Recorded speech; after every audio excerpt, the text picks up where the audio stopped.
रानी जी, ये लोग जो अद्धा लेकर घूमते हैं जी। और सीधा सद्धा जो जीवन होता है उसको भद्दा कर देते हैं, वो लोग क्या अब आइंदा भी कामयाब होंगे? नहीं, अब आइंदा नहीं कामयाब होंगे, क्योंकि जनता ने समझ लिया है और विशेषकर अयोध्या और फैजाबाद के लोगों ने समझ लिया है कि उनका असली चेहरा क्या है, क्योंकि जो चेहरा सामने आया क्या था ये दोनों ही तरफ पहचान लिया गया है असद साहब? पहचान तो लिया गया है, लेकिन सवाल यहाँ इस बात का है सर कि जो माप होती है, जो जनमानस होता है, जो हमारे देश की जो जनता है, जो 60% हमारी गांव में बसती सीधी सादी भोली भाली जनता है, जिनको तमाम तरीके के प्रलोभन या तमाम तरीके के एटीट्यूड पैदा करके उनको बरगलाया जाता है, तो कोई इशू इनको लेना ही लेना है अपनी रोजी रोटी और अपनी राजनीति को चमकाने के लिए, तो मुद्दा तो ये लाएंगे।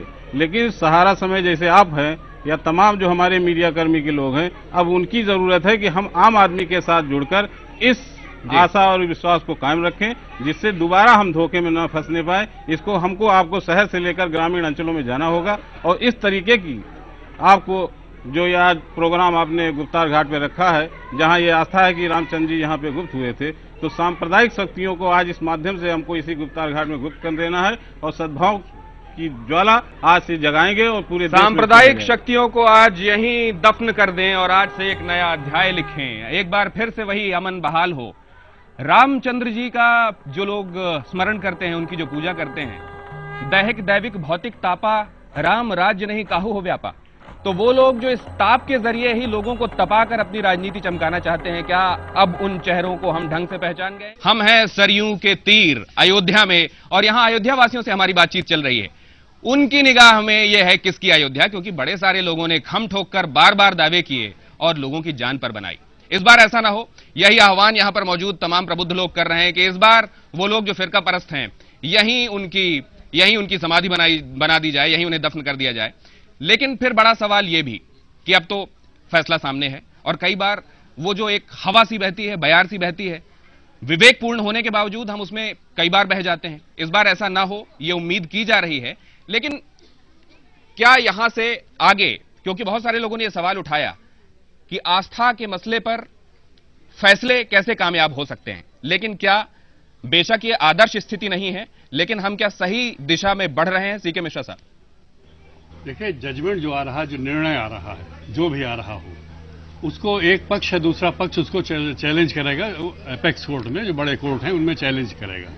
लेकिन जो निर्णय आ रहा वो एक आधारभूत निर्णय होगा, उससे एक स्थायित्व आएगा, एक सोच में स्थायित्व आएगा, एक वातावरण सृजित होगा, इस एक सकारात्मक उसमें एक वातावरण सृजन होगा।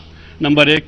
नंबर दो, जो दूसरी बात है कि जो हमने पिछला 90 और 92 की जो बात आप कर रहे थे, 90 और 92 में हमने एक स्ट्रेटेजी बनाई थी। हमने माने उन लोगों ने इसलिए क्या बनाई थी कि यहां से 10 वहां से 10 पूरे हिंदुस्तान से इस तरह से हमने कनेक्ट करके एक ह्यूज मास खड़ा कर दिया था। आज शायद ऐसा नहीं हो पाएगा। उस समय अगर सरकार की बात करूं तो शायद वहां भी कहीं सहयोग रहा होगा। लेकिन ये जो आपने कही मंजर मेहंदी साहब आपके पास, ये नेताओं को अब समझाना पड़ रहा है। लोगों को पता है कि इस अदालत के ऊपर एक अदालत है, यहां कुछ होता है तो आगे का रास्ता है, ये लोगों को पता है। लेकिन बड़े नेताओं को लोगों को समझाना पड़ रहा है कि अभी सुप्रीम कोर्ट है। देखिए, ऐसा है कि वो कभी भी मानने पर तैयार नहीं है, क्योंकि उनको मालूम है कि अगर अदालत के ऊपर एक बार भरोसा कर लिया तो जिंदगी भर भरोसा करना होगा। नहीं, ये छवि बनाने की कोशिश है या जनता का सामान्य ज्ञान बढ़ाया जा रहा है? सिर्फ ये है कि सिर्फ कोशिश ये है कि हम अदालत से भटक कर हम जो है वो जनता और नेता के बीच में रहें, जबकि हर एक का जो है पूरा विश्वास होना चाहिए अदालत पे। दोनों में से एक के फेवर में तो फैसला आएगा। मुसलमान के अगर हक में फैसला आ रहा है तो सिर्फ इतना खुश होगा वो कि जो एक माथे पे कलंक लगाया गया है बरसों से, 50 साल से, कि किसी मंदिर को तोड़कर जो है वो मस्जिद, एक मिनट मिश्रा जी, कि किसी मंदिर को तोड़कर मस्जिद बनी है तो वो कलंक जो है वो मिट जाएगा। लेकिन ये बात जो मिश्रा साहब ने कही, फैसले के बारे में वैसी बात ना हो। आइए चलें सरयू की गोद में। सरयू की ये लहरें जैसे राम को अपनी आलिंगन में भरती हैं, वैसे ही रहीम को अपनी आगोश में लेती हैं। और यहां पर मौजूद हैं हमारे संवाददाता अखिलेश मिश्र। अखिलेश, लोग अब क्या सोचते हैं?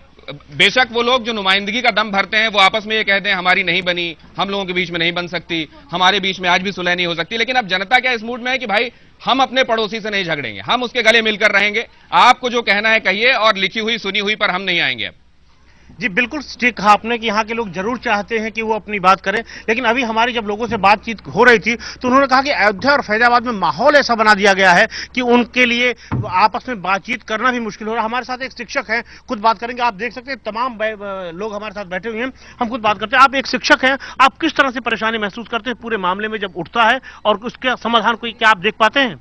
इस प्रकरण को जो अभी 24 तारीख को फैसले का इंतजार है और फैसले को लोगों को मानना चाहिए, लेकिन उसके 1 महीने पहले सरकार ने जिस तरह से व्यवस्था कर दी हो तो ये कर्फ्यू से भी बदतर स्थिति है। भयाक्रांत में लोग अपने बच्चों को घर से बाहर निकलने के लिए मजबूर कर रहे हैं। आज देख लीजिए आप, शिक्षा व्यवस्था किस तरह से बिगड़ गई है। स्कूल सब सारे जेल बना दिए गए, सारे स्कूल बंद कर दिए गए, फोर्स रुक गई। आज का माहौल जो है ये बिल्कुल विपरीत परिस्थितियों में, मैं तो समझता हूं कि लोकतंत्र में लोगों की भावनाओं पे बहुत बड़ा कुठाराघात है। और ये बिल्कुल इनका बिल्कुल कहना था कि स्कूल बंद कर दिए गए हैं, कॉलेज बंद कर दिए गए हैं, लोगों को निकलने आने जाने में असुविधाएं हो रही हैं। जाहिर तौर पे अयोध्या के लोग इस पूरे आंदोलन में बढ़ चढ़ के हिस्सा नहीं लेना चाहते, वो इसमें बंटवारा नहीं चाहते हैं, वो अपने बीच जो भाईचारा है उसको बरकरार रखना चाहते हैं। हम एक और युवक से बात करेंगे, हमारे साथ नाव पे हैं। अजय, लेकिन ये बात जितनी अयोध्या पर लागू होती है उतनी दरअसल इस देश के तमाम शहरों पर, तमाम हिस्सों पर लागू होती है। हम में से तमाम लोग इसी गंगा जमुनी सभ्यता में पले बढ़े हैं, इसी पर भरोसा करते हैं। बनारस में भी वो जो साड़ी बनाई जाती है, रेशमी साड़ी, उसको किस धर्म के, किस मजहब के कारीगर बनाते हैं, जो आखिरकार फिर जाकर देवियों को, देवताओं को चढ़ती है। तमाम शुभ कार्यक्रमों में जो लोगों के शरीर के ऊपर होती है। ये क्या अब इस शहर से ये बात अगर उठेगी तो फिर ये दूर तलक जाएगी और लोग एक बार फिर वो समझेंगे?